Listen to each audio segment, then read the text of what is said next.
The title of the lesson is From the Diary of Anne Frank, written by Anne Frank. Anne Frank द्वारा ही लिखा गया chapter अपनी autobiographical है और at the age of 13 I think she started to write the diary. उसने diary लिखना शुरू किया था. किन कंडीशंस में जरा देखें.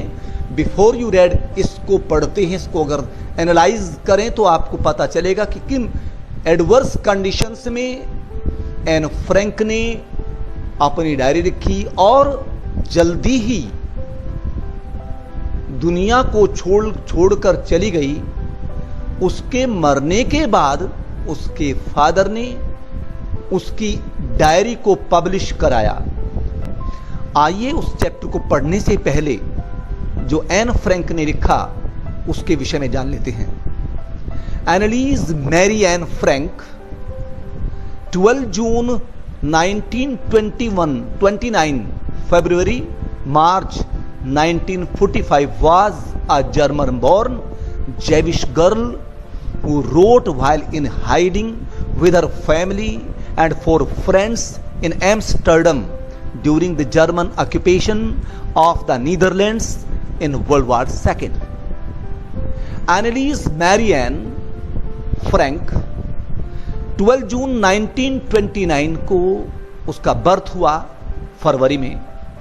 नॉट इन फरवरी बट जून.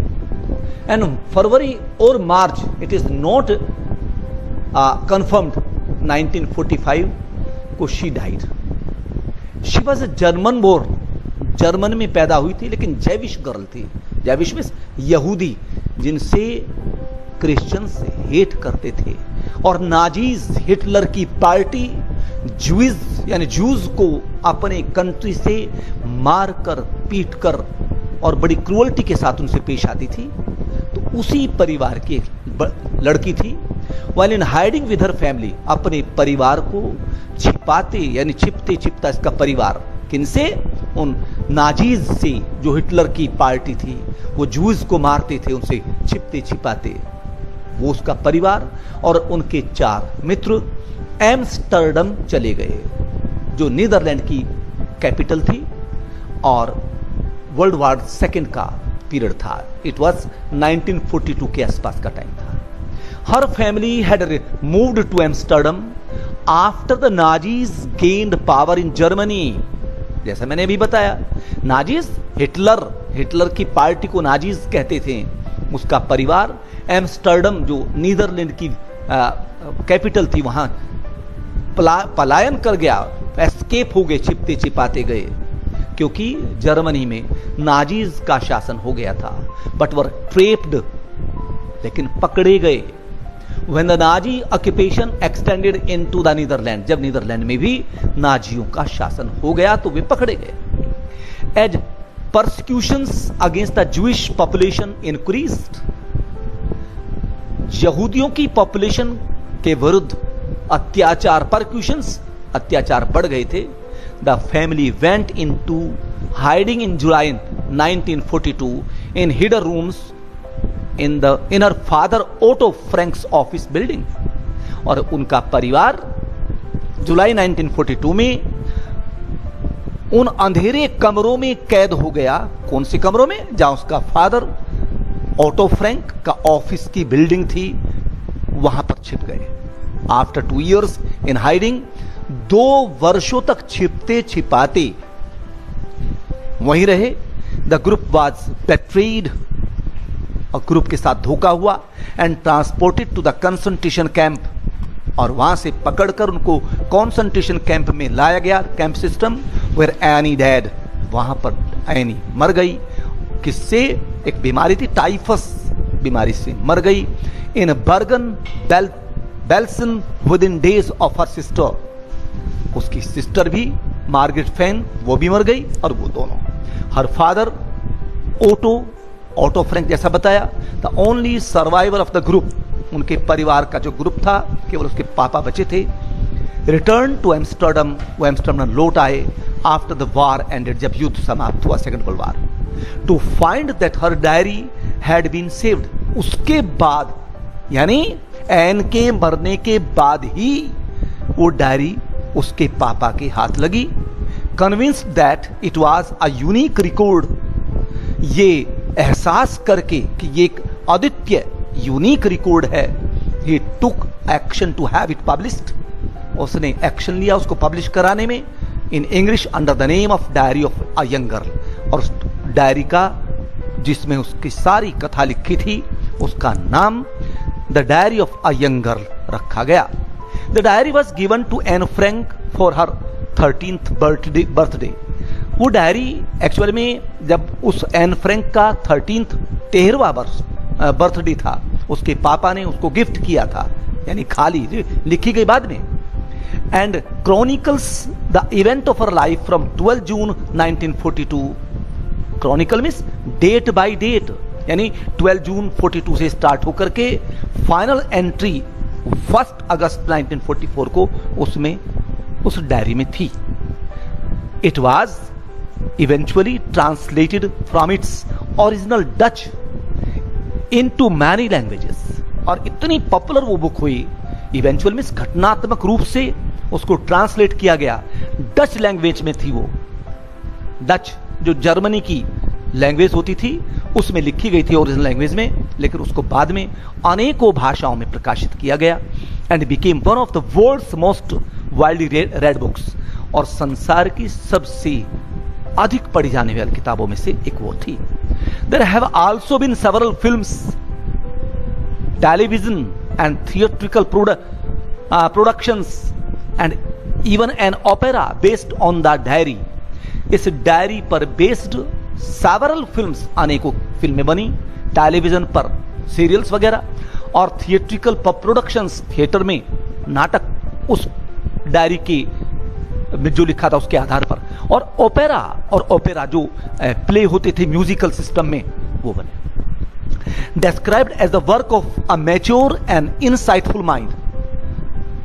वर्णन किया गया जिस तरह से एक परिपक्व और अंतर्मुखी दिमाग से, उस बच्ची का दिमाग बड़ा तेज था।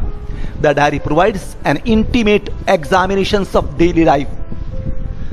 उस डायरी के अंदर बहुत गहन परीक्षण है रोजाना के जीवन के, अंडर नाजी ऑक्यूपेशन, नाजियों के अंडर में, नाजियों की गुलामी के अंदर किस तरह से अपने दिन गुजारे, उस डायरी में लिखा हुआ है।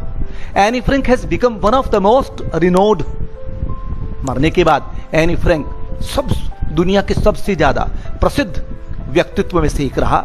Discussed of Holocaust victims. Holocaust में सेकंड वर्ल्ड वॉर के विक्टिम्स जो सताए गए हैं, उनके समझिए उनके शिकार बने हैं, उनमें से ये लड़की भी जो तकरीबन 16 साल की एक्सपायर हो गई थी, उसकी डायरी बहुत महत्व की है। Writing in a diary is a really strange experience for someone like me. अब वो बच्ची who was only of 13 years old. Writing in a diary is a really strange experience for someone like me. Not only because I have never written anything before, but also because it seems to me that later on neither I nor anyone else will be interested in the musings of a 13-year-old schoolgirl. Oh well, it doesn't matter. I feel like writing, and I have an even greater need to get all kinds of things off my chest. Writing in a diary is really a strange experience. Diary में लिखना मेरे लिए एक strange अनुभव था, मेरे जैसे बच्चे के लिए, मेरे जैसे के लिए। Who is me here? Anne Frank autobiographical है, आत्मकथात्मक है। तो उसने बताया कि मेरे जैसे के लिए डायरी लिखना एक अद्भुत अनुभव था। Not only because I have never written anything before, केवल इसलिए नहीं कि मैंने पहले कभी कुछ नहीं लिखा, but also because it seems to me that later on, लेकिन मुझे ये महसूस होता था क्या, क्योंकि ऐसा मुझे लगता था लेटर मीन्स बाद में, नीदर आई, ना तो मैं, नोर एनीवन एल्स, और ना कोई और, विल बी इंटरेस्टेड, रुचि नहीं रखेगा, in the musings means thoughts, विचारों से of A 13 years old school girl, 13 साल की स्कूल की बच्ची के विचारों से कौन इंटरेस्ट रखेगा? ये मैं भी सोच रही थी और शायद आप भी सोचें। तो बच्ची कह रही है, ओ वेल इट डजंट मैटर, पर कोई बात नहीं, आई फील लाइक राइटिंग, मैंने महसूस किया कि मैं लिखूंगी, and I have an even greater need to get all kinds of things off my chest. क्यों? I have an even greater need, क्योंकि मुझे बहुत जरूरत थी, आवश्यकता थी, मेरे अंतःकरण को आवश्यकता थी कि ऑल काइंड्स ऑफ थिंग्स, कि जितनी मेरे things of OFF my chest, मेरी दिमाग से मेरी छाती में इतनी सारी चीज भरी हुई थी, मैं उनको ऑफ करना चाह रही थी। इट मीन्स कि मेरे अंदर इतना गुबार भरे हुए थे, मैं उनको कैसे निकालूं, ये मैं चाह रही थी।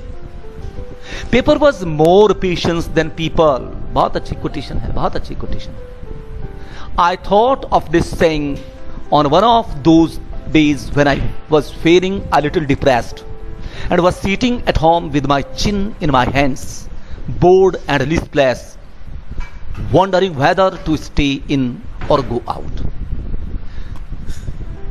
बहुत अच्छी कोटेशन है कि पेपर के अंदर ज्यादा पेशेंस होता है लोगों के मुकाबले में। अपनी बात को लोगों से कहना से अधिक बेहतर है कि अपनी बात को कागज पर लिखना। क्यों? क्योंकि पेपर कंप्लेन नहीं करते, पेपर आप जो चाहते हो अंतःकरण से सोचकर उसके ऊपर लिखते हो।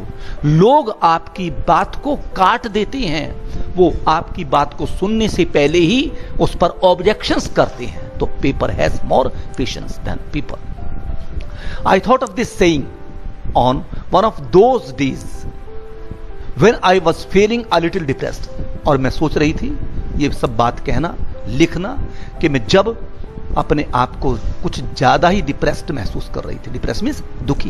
And was sitting at home, और घर पर बैठी हुई थी, माई चिन with my chin in my hands, अपनी टोड़ी को अपने हाथों में लगा करके बोर महसूस कर रही थी। लिस्टलेस कहते विद नो एनर्जी, बिल्कुल बेकार। Wondering whether to stay in, और ये सोच रही थी कि मैं घर पर ठहरूं या बाहर चली जाऊं। I finally stayed where I was brooding. Yes, paper does have more patience, and since I am not planning to let anyone else read this stiff-backed notebook grandly referred to as a diary, unless I should ever find a real friend, it probably won't make a bit of difference. I finally stayed, और मैं घर पर ठहरी। Where I was, वहीं पर जहां मैं थी, बाहर नहीं गई। ब्रूडिंग कहते हैं गहनता से सोच में, विचार में, चिंता में बैठना, चिंता में बैठ करके। यस, और सोचने लगी। Paper does have more patience, के हाँ पेपर में ज्यादा पेशेंस है, मैं पेपर पर लिखूंगी। And since I am not planning to let anyone else read, और सिंस मैं प्लानिंग नहीं कर रही थी to let anyone else read, कि कोई, मैं चाह रही थी कि इसको कोई पढ़े नहीं। अभी this stiff backed notebook, stiff backed कहते हैं जिल्द बंधी हुई नोटबुक को, यानी डायरी को, ग्रैंडली मीन्स बड़े शांत, बड़े अच्छे तरीके से, refer to as a diary. कोई, मैं चाह रही थी कि इसको कोई डायरी ना कहे, unless I should ever find a real friend, क्योंकि ये मेरी बहुत गहरी मित्र थी, मुझे कोई अच्छा मित्र नहीं मिला था, सच्चा मित्र। मैंने सोचा ये मेरी डायरी है जो मेरी सच्ची फ्रेंड बनेगी। It probably won't make a bit of difference, और शायद इससे कोई अंतर नहीं पड़ने वाला। किस बात का? कि डायरी मेरी फ्रेंड है या कोई व्यक्ति। Now I am back to the point that prompted me to keep a diary in the first place. I don't have a friend. अब I am back to point, अब मैं पॉइंट पर आती हूं, that prompted me to keep a diary in, कि मैं diary को first, अपने जीवन के फर्स्ट प्लेस पर रखूं। आई don't have a friend, actually मेरे कोई मित्र नहीं था, मित्र थे लेकिन रियल फ्रेंड कोई नहीं था। Let me put it more clearly, since no one will believe. देखिए, लिखने से पहले वो अपनी इंट्रोडक्शन कर रही है, अपनी बता रही है बात। Let me put it more clearly, since no more will believe that the 13-year-old girl is completely alone in the world, and I am not. I have loving parents and a 16-year-old sister, and there are about 30 people I can call friends. I have a family. Let me put it more. अब मैं इसको और clear कर देती हूं. Since no one will believe, कोई विश्वास नहीं करेगा कि 13 साल की बच्ची इस कंप्लीटली संसार में अकेली हो. एंड आई एम नॉट, और मैं नहीं थी. आई हैव लविंग पेरेंट्स, मेरे बहुत प्यारे से पेरेंट्स थे. एंड 16 ईयर और एक 16 साल की मेरी बहन थी. And there are about 30 people, और 30 लोग भी थे आई कैन कॉल, जिनको मैं फ्रेंड्स कह सकती थी. अब तुम सोचोगे सर वो पर तो आपने कहा कोई रियल फ्रेंड नहीं था. यस, आगे बताइए. आई हैव, मेरी पूरी परिवार था. Loving aunts and good homes, प्यारी सी आंट्स थी और अच्छा घर था. No, on the surface I seem to have everything except my one true friend. बता दिया ना उन्होंने कि सरफेस पर यानी बाहरी तौर पर देखने पर पूरा लगता था कि मेरे पास सब कुछ है. मेरे पास पेरेंट्स भी हैं, मेरे पास फ्रेंड्स भी हैं, फैमिली मेंबर्स भी हैं, लेकिन एक्सेप्ट में सिवाय एक भी सच्चा मित्र नहीं था. All I think about when I'm with friends is having a good time.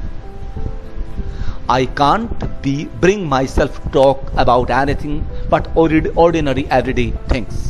We don't seem to be able to get any closer, and that's the problem. When all I think about, जो मैं सोचती थी, when I'm with the friends, जब मित्र होते थे, is having a good time, कि अच्छे मित्र होते तो एक अच्छा समय कट जाए. I can't bring myself to talk about anything but ordinary everyday things. यानी केवल मैं रोजाना की सामान्य सी चीजों पर बात करके नहीं रह सकती थी. We don't seem to be able to get any closer. हमें महसूस होता था, प्रतीत होता था कि कोई हमारे क्लोजर नहीं है. और यही प्रॉब्लम थी कि इतना बड़ा परिवार होने के बाद भी मेरे कोई बहुत क्लोज नहीं था. Maybe it's my fault that we don't confide in each other. Confide means to tell personal things privately to a person that one trusts. We don't seem to be able to get any closer, and that's the problem. Maybe it's my, ये मेरी गलती थी, that we don't confide in each other, कि हम एक दूसरे से confide नहीं थे. इतने सारे मेंबर होने के बावजूद भी confide means अपनी कीमती बातों को, अपनी प्राइवेट बातों को हम एक दूसरे से नहीं बता सकते थे. क्यों? क्योंकि इसमें फीलिंग शेयर होती है, और फीलिंग केवल उनसे शेयर की जा सकती है जो एक दूसरे की फीलिंग को समझता हो. तो यहां पर ये कहना चाह रही है 13 साल की बच्ची कि मेरी फीलिंग्स को समझने के लिए कोई परिवार में नहीं था. In any case that just how things are, and unfortunately they are not liable to change. That just how things are, वैसी चीजें थी. एंड और दुर्भाग्य से they are not liable to change, और वे बदलने वाली भी नहीं थी. They are not liable to change. जो चीज हो जाती है, जो परिवार में होती है, जिससे विचार मिलने होते मिलते हैं, जिससे नहीं मिलने होते नहीं मिलते हैं. तो पूरे परिवार में कोई भी ऐसा नहीं था कि जिससे मेरे विचार मिलते हो या जिससे मेरी फीलिंग्स शेयर की जा सकती है. तो चेंज नहीं होने. This is why I have started the diary. और यही एक कारण था कि मैंने अपनी डायरी को लिखना शुरू किया. क्यों? अगर क्वेश्चन ये आता है कि why did Anne Frank start writing diaries even after so many members in the family, क्योंकि इमोशंस से जुड़ा हुआ एक भी व्यक्ति, एक भी फ्रेंड उसका नहीं था. इसलिए, और वो इंट्रोवर्ट थी, अपनी बात को शेयर करना चाहती थी. वो क्या करती है? डायरी लेती थी. To enhance the image of the long-awaited friend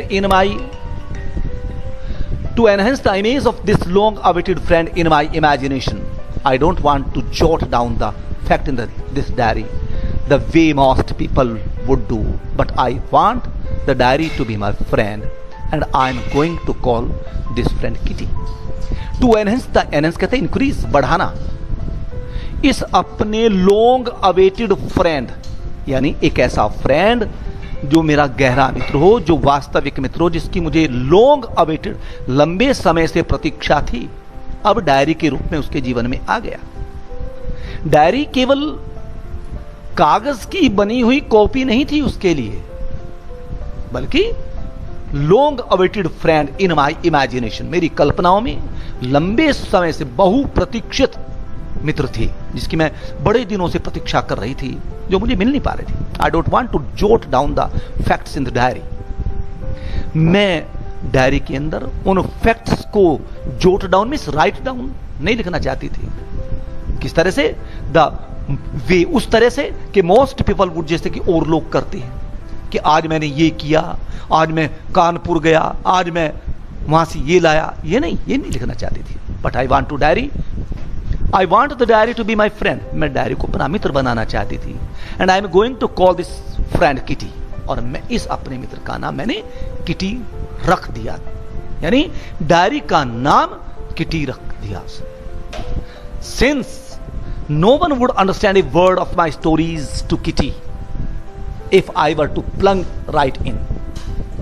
Since no one would understand a word of my stories to Kitty, यानी कोई भी नहीं समझ सकता एक शब्द भी उस कहानी जो किटी के अंदर थी। इफ आई वर, अगर मैं होती, टू प्लंग राइट इन, यानी अगर उसकी कहानी को, टू प्लग राइट, यानी अगर उस कहानी को उसमें ना लिखते तो शायद कोई मेरी कहानी को समझ ना पाता। I would better provide a brief sketch of my, फिर समझो ऊपर से, since no one would understand a word of my stories to Kitty if I were to plug right in, यानी कोई भी एक शब्द भी किटी के अंदर लिखी गई चीजों को ना समझ पाता अगर मैं, if I were to plunge right in, अगर मैं अपना थोड़ा सा, प्लंग राइट इन का मतलब इंट्रोडक्शन ना करूं, अपना इंट्रोडक्शन ना दूं, तो कोई समझ नहीं पाएगा। आई would better provide a brief sketch of my life, मैं अपने जीवन का हल्का सा एक इंट्रोडक्शन देना चाहती हूं। Much as I dislike doing so, यद्यपि मुझे अपना परिचय देना डिसलाइक लगता है, अच्छा नहीं लगता, पर फिर भी समझाने के लिए मैं इंट्रोडक्शन देना मुझे पड़ेगा। My father, the most adorable father I have ever seen. My father, the most adorable father I have ever seen, didn't marry my mother until he was 36 and she was 25. ये अपने बारे में बता रही है, अभी डायरी का page नहीं है, अभी डायरी का कोई भी अभी तो केवल इंट्रोडक्शन चल रहा है, डायरी का पेज आगे आएगा, अभी पहले उसके इंट्रोडक्शन के बारे में सुनिए। My sister Margot was born in Frankfurt in Germany in 1926. I was born on 12 June 1929. I lived in Frankfurt until I was 4. My father emigrated to Holland in 1933. My mother, Edith Hollander Frank, went with him to Holland in September, while Margot and I were sent to Aachen to stay with my grandmother.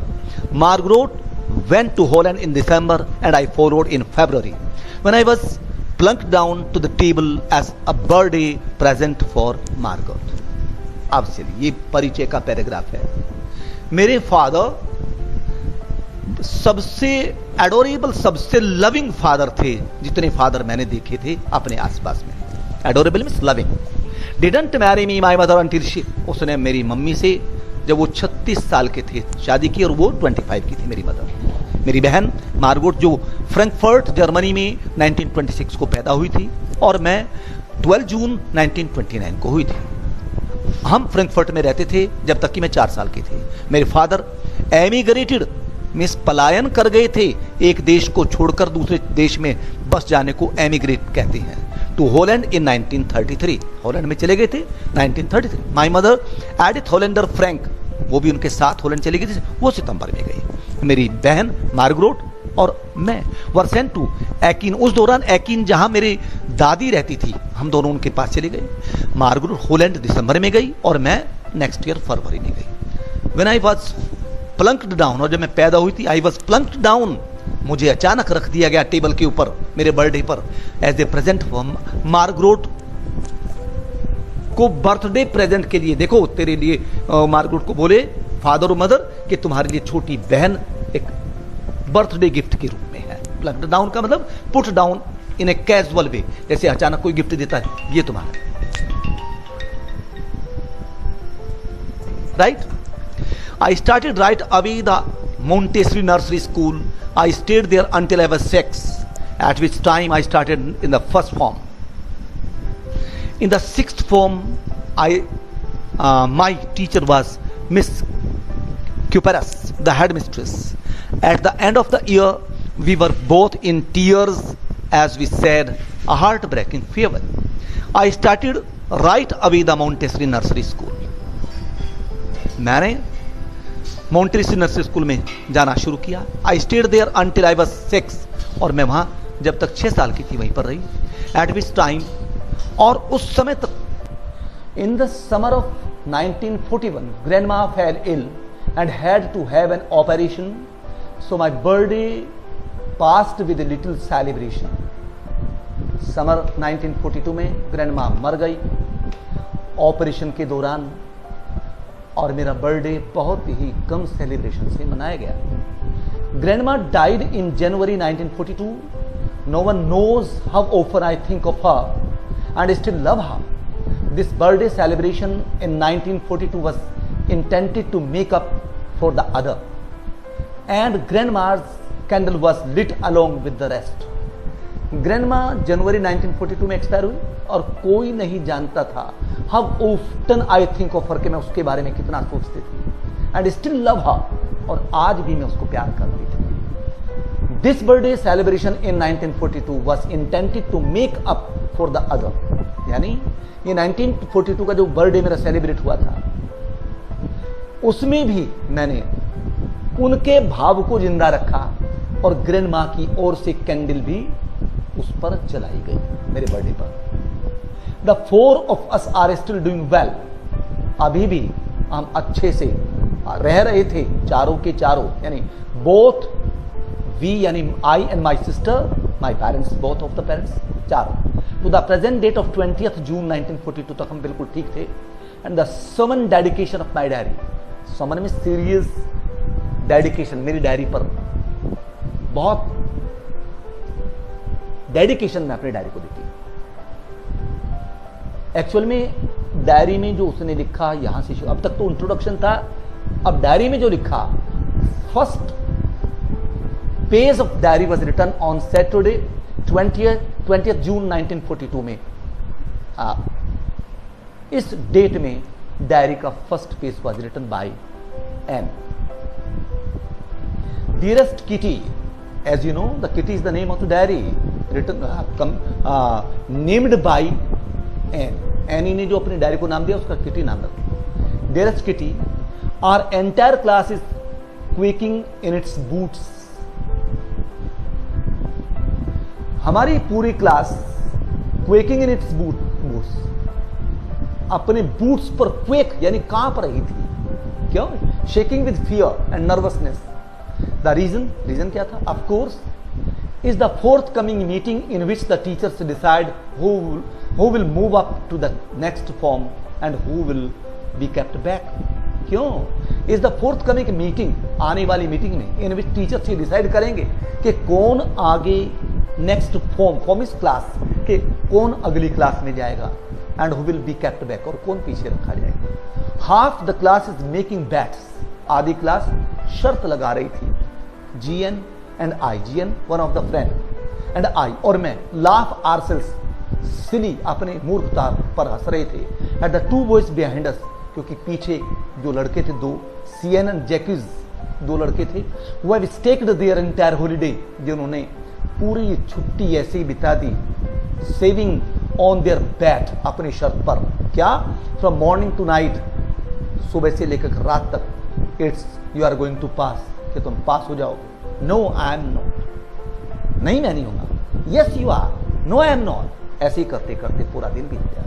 Even G's pleading glances and my angry outburst can't calm them down. यद्यपि G one of the friend, उसकी pleading glances, request भरी दृष्टि भी, और मेरे गुस्से से उन पर चीखना भी उनको शांत नहीं कर पाया. सारा दिन ऐसा ही करते रहे. If you ask me, अगर तुम मुझसे पूछो, there are so many dummies that about a quarter of class should be kept back. अगर मुझसे पूछो, there are so many dummies means dull. dummies कहते हैं dull student. मेरी दृष्टि में तो बहुत सारे से डल थे, यानी अबाउट क्वार्टर क्लास, यानी लगभग क्लास का 1/4 स्टूडेंट डल थे, और उनको तो बी केप्ट बैक, उनको तो उसी क्लास में रहना चाहिए था, उनको आगे नहीं बढ़ना चाहिए। But teachers are most unpredictable creatures on the earth. लेकिन मेरी दृष्टि में टीचर्स जो है अनप्रेडिक्टेबल क्रीचर धरती पर सबसे ज्यादा, यानी जिनके विषय में कुछ नहीं कहा जा सकता हो, उन्हें अनप्रेडिक्टेबल कहते हैं। About home nothing can be said, what they do what they will not do, क्या वे करें क्या ना करें इसके बारे में नहीं कहा जा सकता। तो ऐसे टीचर्स की दृष्टि में, यानी मेरे हिसाब से तो लगभग 1/4 स्टूडेंट्स उसी क्लास में रहना चाहिए था। लेकिन टीचर्स के बारे में कौन क्या कह सकता है, किसको पास करें किसको नहीं। आई am not so worried about my girl friends and my self. जो मेरी लड़की मित्र थी और मैं, मुझे अपने बारे में चिंता नहीं। देखिए बच्चों, कितना कॉन्फिडेंस है 13 साल की बच्ची में कि कितना डायरी लिख रही है और बता रही है कि मुझे चिंता नहीं, वी शैल मेक इट, हम तो पास हो ही जाएंगे। The only subject I am not sure about it's mathematics, maths के विषय में बस श्योर नहीं। Anyway all we can do it wait, अब कर क्या सकते, केवल वेट कर सकते हैं। Until then we keep tiring each other not to lose hurt, हम तो एक दूसरे से भाई लूज हर्ट मत हो, वेट करो, पेशेंस रखो। I get along pretty well with all my teachers. There are 9 of them, 7 men and 2 women. Mr. Keesing, the old fogey who teaches maths, was annoyed with me for ages because I talked so much. यहीं तक पढ़ाऊंगा पहले। I get along pretty well with all my teachers. मैं अपने सब, यानी मेरा व्यवहार और मेरे टीचर सब मुझसे खुश थे। 9 टीचर्स वर देयर, जिसमें से 7 मैन थे और 2 वुमेन थे। मिस्टर कीजिंग जो मैथमेटिक्स पढ़ाते थे वो समट होगी, यानी ओल्ड फैशन पर्सन थे, पुराने जमाने के थे। वो केवल वही नाराज मुझसे रहते, वो पहले से ही। क्यों? क्योंकि मैं बहुत ज्यादा बतूनी थी। I talk too much. After several warnings, अनेकों वार्निंग देने के बाद भी, ही असाइन्ड मी एक्स्ट्रा होमवर्क, मुझे एक्स्ट्रा होमवर्क दिया करते थे। An essay on the subject, और एक ऐसे लिखने को दे दिया। मैथमेटिक्स के टीचर थे और ऐसे लिखने को दे दिया, और ऐसे का नाम था चैटर बॉक्स, यानी बतूनी बॉक्स, क्योंकि मैं बहुत बात करती थी, ताकि मुझ पर कटाक्ष करते हुए, ताकि मैं बहुत बोलती थी, पनिशमेंट दे नहीं सकते थे, भाई यही कंपोजिशन मुझे दे दी उन्होंने कि चैटर बॉक्स पर ऐसे लिख कर खिलाओ, क्योंकि मैं बहुत बतूनी थी। और chatter box, what can you write about that, आप उसके बारे में क्या लिख सकते हैं? I would worry about that later, मुझे बाद में बड़ी चिंता हुई। आई डिसाइडेड, मैंने निश्चय किया। आई जोल्टेड डाउन, मैं लिखने बैठी। जोल्टेड डाउन मींस नीचे, write down the title in my notebook में लिखा। Tucked it in my bag, अपने बैग में रखा। And try to keep quiet, और शांत रहने की कोशिश की कि मैं कुछ शांत रहूं, क्योंकि सर ने कहा चैटर बॉक्स पे लिख के लाओ। That evening after I had finish the rest of my homework, the note about the essay caught my eye. उस शाम जब मैंने अपना सारा काम पूरा कर लिया, मेरी दृष्टि गई उस ऐसे पर जो सर ने बताया था।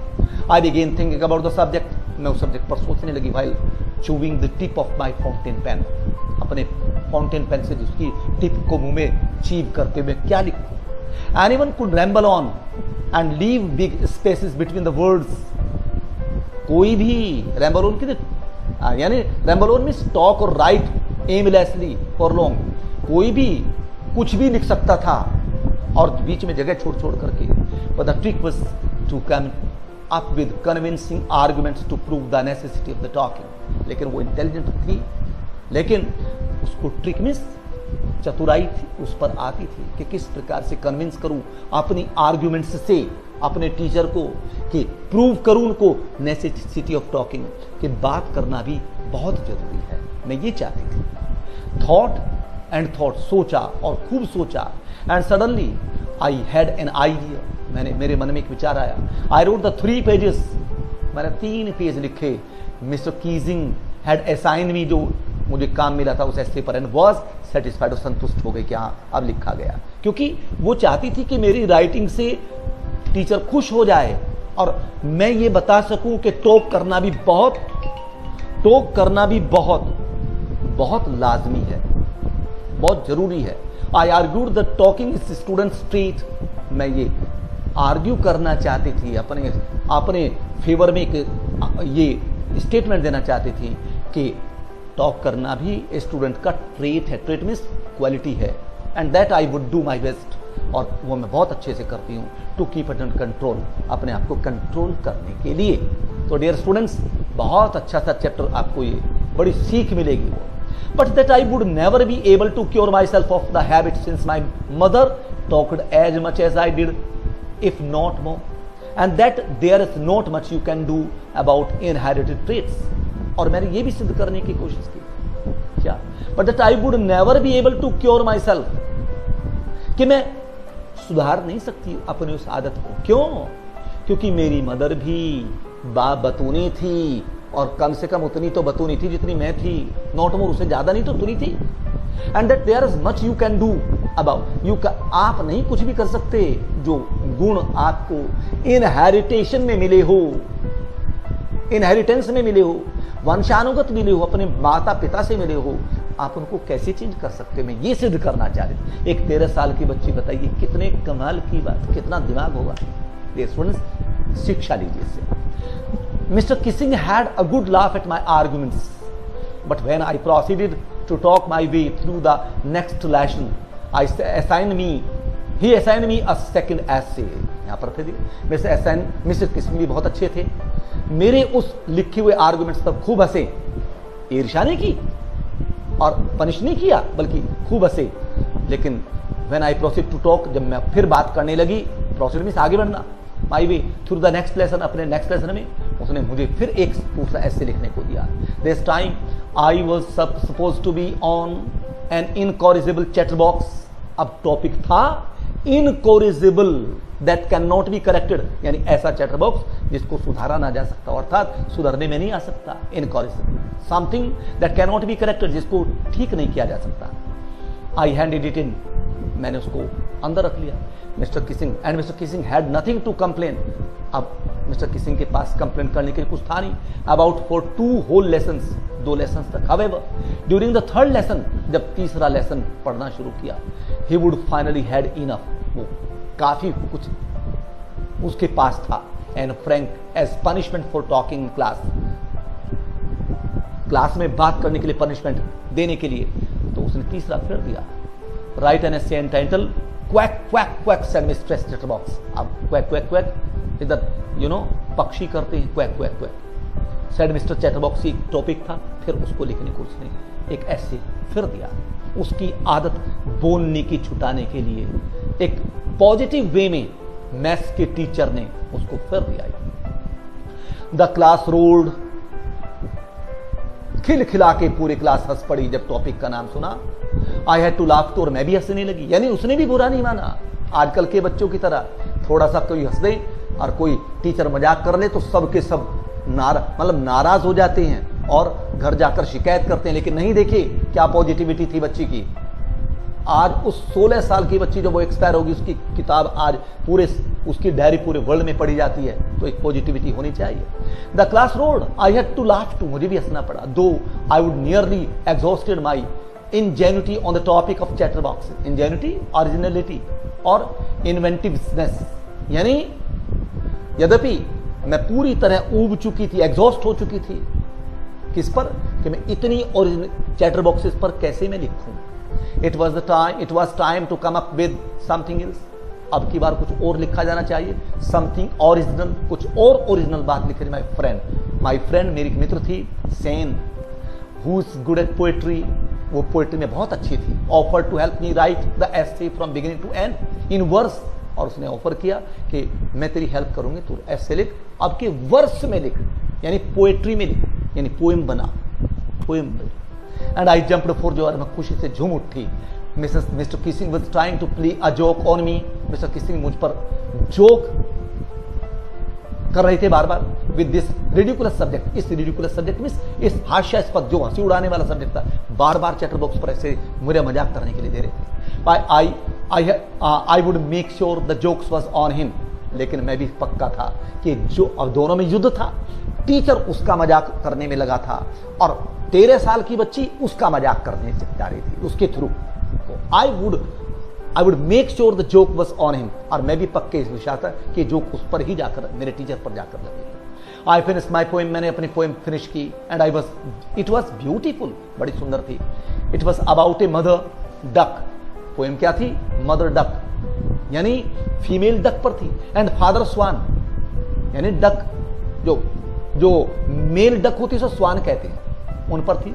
वे 3 बेबी डकलिंग्स, और 3 उनके बच्चे थे डकलिंग, छोटे चूजे, who were bitten by death, जिनको काट कर मार दिया गया था उनके फादर स्वान के द्वारा, बिकॉज दे क्वैक्ड टू मच, क्योंकि वे ज्यादा बोलते थे। अब बताइए ऐसी बच्चे के दिमाग में कहां से आई बात? उनके फादर ने, यानी पोएम बनाई थी उसने, ताकि जाकर के, यानी उनके मैथ्स टीचर पर जाकर लगे ये बात। Luckily mister Keesing took the joke the right way, लेकिन सौभाग्य से मिस्टर किसिंग ने उसको बुरा नहीं माना और उसको सही, यानी पॉजिटिवली लिया। ही रेड, उसने पढ़ा, उसने उसको पढ़ा और read the poem to the class, उस पूरी क्लास को पढ़कर सुनाया। एडिंग दिस सम कमेंट्स, और ये कमेंट उसमें जोड़ दिए, कुछ कमेंट्स उसमें जोड़े, and to several other classes as well, और उस पोएम को और क्लासेस में भी, क्योंकि वो बहुत अच्छी पोएम बन पड़ी थी, और सबको बताया कि 13 साल की बच्ची ने कितनी अच्छी पोएम लिखी है। Since then I have been allowed to talk, और तब से मुझे बात करने के लिए अलाउ कर दिया गया, and I haven't been assigned any extra homework, और मुझे फिर एक्स्ट्रा होमवर्क भी सर ने कभी नहीं दिया। ऑन द कॉन्ट्रेरी, और इसके विपरीत, Mr Keesing always making jokes this days, वे फिर भी मेरा आज हंसी में मजाक बनाते हैं। योर्स एन, तुम्हारी एन, ये डायरी का वो पेज था, extracted from the diary of younger. Diary of younger ये पूरी किताब है उसकी डायरी के रूप में, और उसमें से एक एक्सर्प्ट लिया गया। Thank you very much.